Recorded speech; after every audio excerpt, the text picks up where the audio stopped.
প্রায় ১৯৬০ বছর আগে রোম নগরীতে এক ভয়াবহ অগ্নিকাণ্ড ঘটেছিল, যা টানা ৬ দিন ধরে চলেছিল। এই আগুনে রোমের ১৪টি অঞ্চলের মধ্যে ১০টি প্রায় ধ্বংস হয়ে যায়। প্রচলিত লোককথা অনুযায়ী যখন রোমবাসী আগুনে দগ্ধ হচ্ছিল এবং সহায় সম্বল হারিয়ে আর্তনাদ করছিল, সম্রাট নিরো তখন তার প্রাসাদের বারান্দায় দাঁড়িয়ে পরম নিশ্চিন্তে বাঁশি বাজাচ্ছিলেন এবং ট্রয় নগরীর ধ্বংস নিয়ে গান গাইছিলেন। সেই থেকে এই প্রবাদটি প্রচলিত, রোম যখন পুড়ছিল নিরো তখন বাঁশি বাজাচ্ছিল। অধ্যাপক ইউনুস যে নিরোর মতো বাঁশি বাজাচ্ছিলেন তা বলার কারণ হলো, প্রথম আলো ডেইলি স্টারে হামলাকারীরা পৌঁছানোর আগে সরকার উচ্চ পর্যায়ে সাহায্য চেয়েও তা না পাওয়ার অভিযোগ করেছে পত্রিকা দুটি। দর্শক, ৮ই ডিসেম্বর বৃহস্পতিবার দিবাগত রাতে বাংলাদেশে যা যা ঘটে গেল, আর তখন নোবেল বিজয়ী অধ্যাপক ইউনুস এবং তার সরকার যেভাবে ডিউটি ফ্রি মুডে ছিল, তার সঙ্গে সম্রাট নিরো সেই প্রাচীন উপমার সঙ্গে অনেকখানি মিল খুঁজে পাওয়া যায়। আমাদের হিসেবে ওই রাতে সারা দেশে কমপক্ষে ১৬টি জায়গায় হামলা, ভাঙচুর, অগ্নিসংযোগ আর হত্যাকাণ্ডের ঘটনা ঘটেছে। নোবেলজয়ী অধ্যাপক ইউনুস তো শান্তি পছন্দ করেন, তাই হয়তো তার প্রশাসন ৮ই ডিসেম্বর রাতে এতটাই শান্ত ছিল যে সারা দেশ যখন পড়ছিল তারা সম্ভবত বাঁশি বাজাচ্ছিলেন না, শান্তির ঘুমে বিভোর ছিল। অবশ্য প্রায় ১৪ ঘন্টা পর মোহাম্মদ ইউনুসের দপ্তরের ঘুম ভাঙলে দুটো বিবৃতি জোটে বাংলাদেশের মানুষের কপালে। সেই বিবৃতিতে গণমাধ্যমে হামলা আর ময়মনসিংহে এক হিন্দু ব্যক্তিকে পিটিয়ে হত্যার ঘটনায় বরাবরের মতোই পাওয়া গেছে একরাশ নিন্দা আর ন্যায় বিচারের আশ্বাস। যদিও বিবৃতি দুটি দেখে মনে হতে পারে ছায়ানটের মতো বড় প্রতিষ্ঠানে হামলার খবর যমুনায় পৌঁছায়নি। অধ্যাপক ইউনুসের দপ্তর গতানুগতিকভাবে কাউকে ছাড় দেয়া হবে না এমন ভোতা মার্কা হুঁশিয়ারি দিলেও যুক্তরাজ্য নতুন করে সতর্ক থাকতে বলেছে। বাংলাদেশে দেশ দুটির দূতাবাস বলছে, শরীফ ওসমান হাদির জানাজা ঘিরে তাদের নাগরিকদের সতর্ক থাকতে বলেছে। সরকার এই প্রথমবারের মতো বলছে বিচ্ছিন্ন উগ্র গোষ্ঠীরা এই কাজ করেছে, সেই কারণে কি বিদেশিদের এমন তড়িৎ সতর্কবার্তা? বিস্তারিত জানতে চলুন যাওয়া যাক বিশ্লেষণে।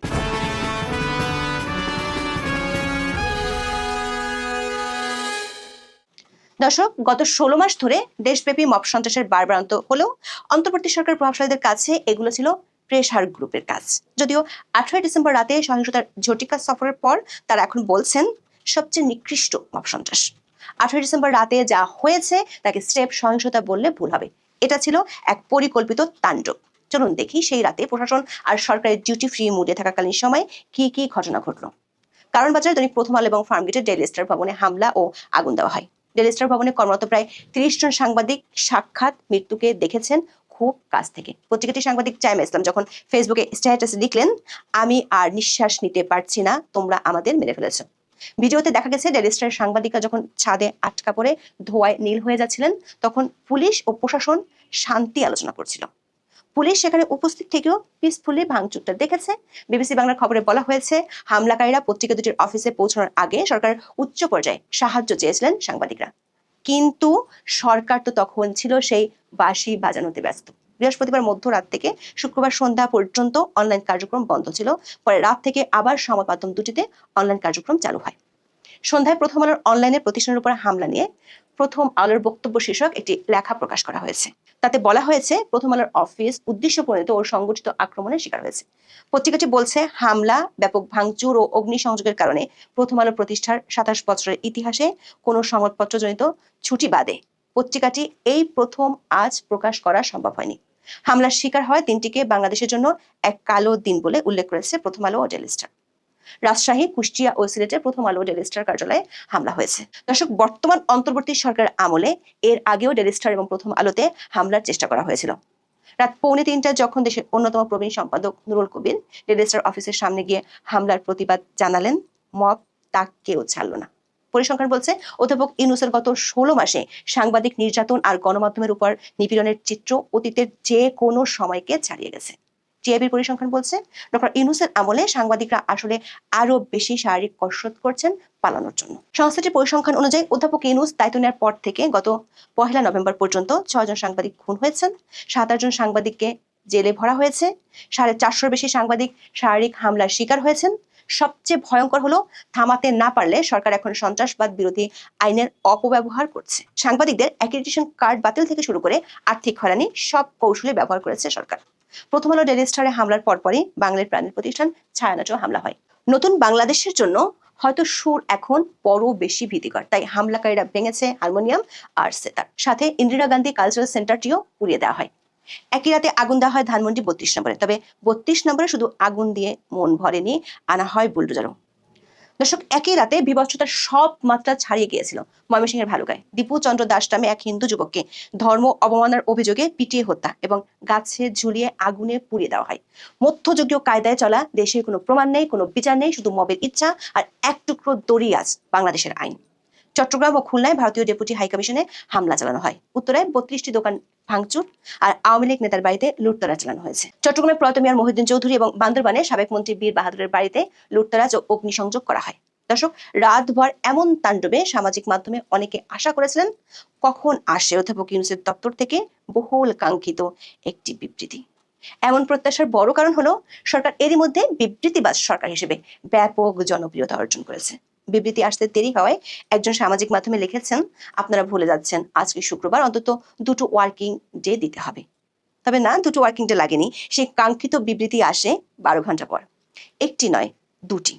প্রথম বিবৃতিটি আসে 19 ডিসেম্বর দুপুর 1:02, যেখানে জানানো হয় দৈনিক প্রথম আলো ও ডেইলি স্টার কার্যালয়ে বর্বরোচিত হামলার ঘটনায় পত্রিকা দুটির সম্পাদকের সঙ্গে টেলিফোনে কথা বলেছেন মোহাম্মদ ইউনূস।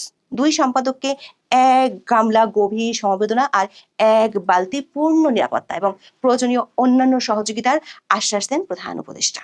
দর্শক, যেখানে 27 বছরের ইতিহাসে এত বড় হামলার কারণে প্রথমবারের মতো পত্রিকার প্রকাশনা বন্ধ হয়ে গেছে, তারপরে সরকারের পক্ষ থেকে বলা হচ্ছে পূর্ণ নিরাপত্তা দেওয়া হবে, অথচ বিবিসির খবরে বলা হয়েছে পত্রিকা দুটির সাংবাদিকরা সাহায্য চেয়েও পাননি। দ্বিতীয় বিবৃতিটি আসে দুপুর 1:28। এই বিবৃতিতে সরকার বলছে এগুলো কিছু ফ্রেঞ্চ এলিমেন্ট বা বিচ্ছিন্ন গোষ্ঠীর কাজ। পুলিশ ও সেনাবাহিনী আর শত শত মিডিয়ার সামনে যখন পত্রিকা দুটিতে হামলা চালানো হয়, তখন সেটি বিচ্ছিন্ন গোষ্ঠীর কাজ হয় কিভাবে? ঘন্টার পর ঘন্টা সময় পেয়েও ডেইলি স্টার বা ছায়ানট রক্ষা করা হলো নাই বা কেন? এটা কি প্রশাসনিক ব্যর্থতা নাকি মবকে লাইসেন্স দেওয়া? সমালোচকরা বলছেন মোহাম্মদ ইউনূস সরকার এখন তার নিজের তৈরি ফ্রাঙ্কেনস্টাইনের কাছে জিম্মি। এই দুটি বিবৃতির পর সামাজিক মাধ্যমে ব্যাপক সমালোচনার ঝড় ওঠে। একজন লিখেছেন, বিবৃতিতে ঠিক এমন কি কোনো শব্দ বা বাক্য আছে যা দেখে অপরাধীরা ভয় পাবে?